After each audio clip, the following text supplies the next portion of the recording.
Los procesos creativos y de innovación se inician con los procesos cognitivos que generan ideas. Pero, ¿de dónde surgen las buenas ideas? Esta es la incógnita que se plantea Steve Johnson. Él hace un análisis del origen de las ideas desde una postura ambiental, es decir, hace un rastreo de los entornos donde se han surgido grandes creaciones, descubriendo que hay unos patrones recurrentes en dichos contextos. Lo primero es que son ambientes caóticos que están en crisis o que necesitan algún cambio en una situación determinada. La creación se gesta en respuesta a dicha situación desesperada. A estos ambientes los llamo redes líquidas, los cuales son lugares de encuentro de multiplicidad de puntos de vista, siendo un caldo de cultivo de la innovación. Pues el encuentro de posturas diferentes, de ideas diferentes, crea un intercambio que nutre la idea y permite el nacimiento de una idea que genera transformación. Johnson añade que hay una falsa percepción de la idea innovadora, aquella que se originó por un palpito. Es un sentimiento que se refiere a tener las personas consultadas para su investigación, afirmando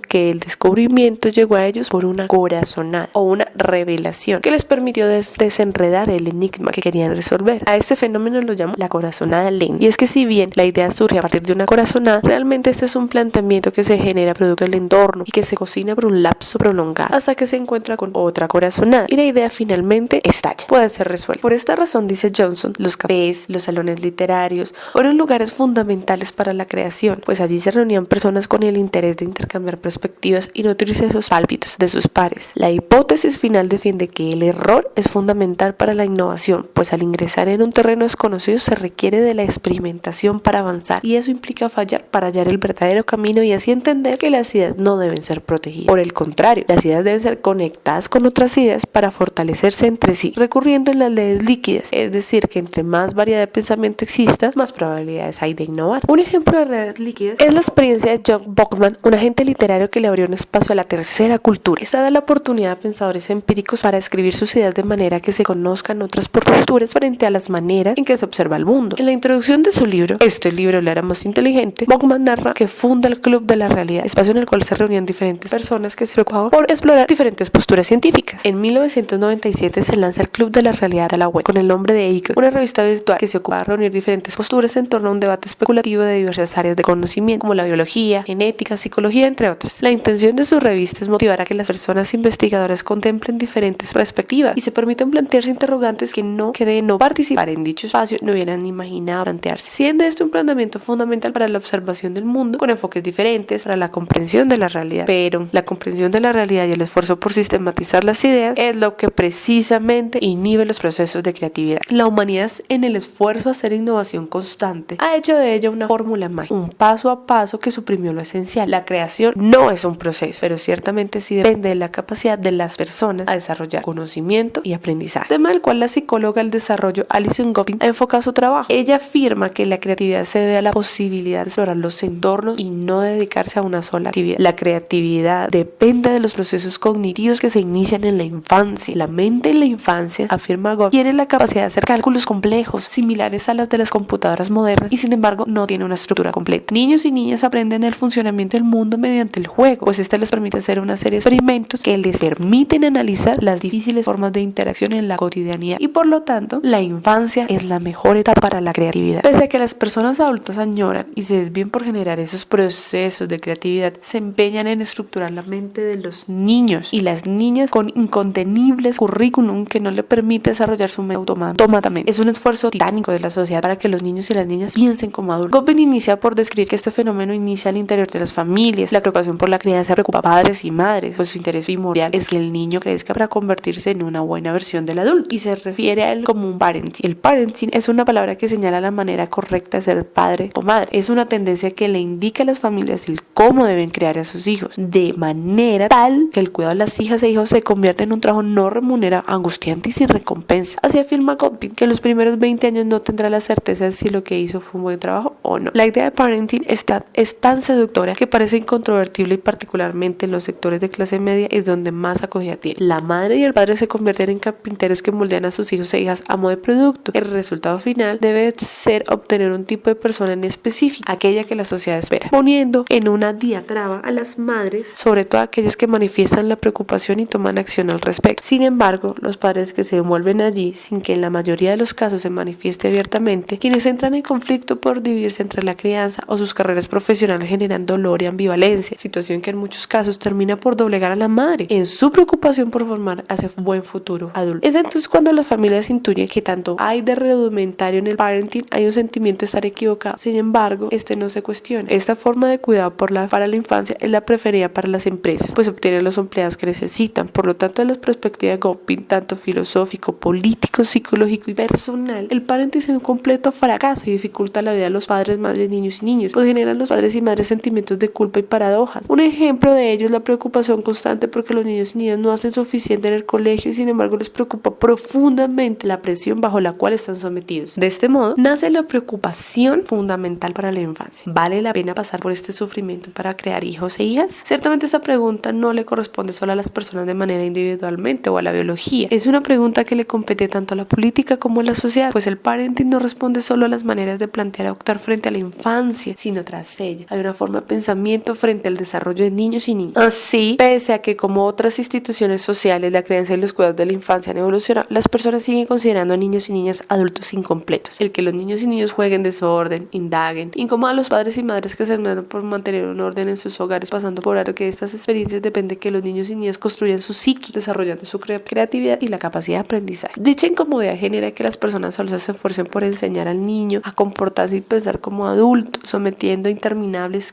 currículos para que siempre estén ocupados en una actividad. A esto Goffin responde que la infancia requiere tiempo libre sin libreto para desarrollar sus capacidades cognitivas, agregando que se debería desconfiar de los contenidos programáticos muy estrictos, pues destruyen la capacidad de los niños y las niñas por descubrir el mundo por sí solos. Por tal razón, la sociedad, la ciencia y la política deben preocuparse por la manera en que se está cuidando la infancia. Preguntas válidas que deberían formularse son: ¿cómo reformar la escuela pública? ¿Cómo debería ser el preescolar? ¿Cómo integrar a niños a las tecnologías? Tan importante es para Goffin la mente de los bebés que su trabajo se ha centrado en descubrir la manera en que ellos hacen juicios lógicos, piensan, interactúan y entienden el mundo que los rodea.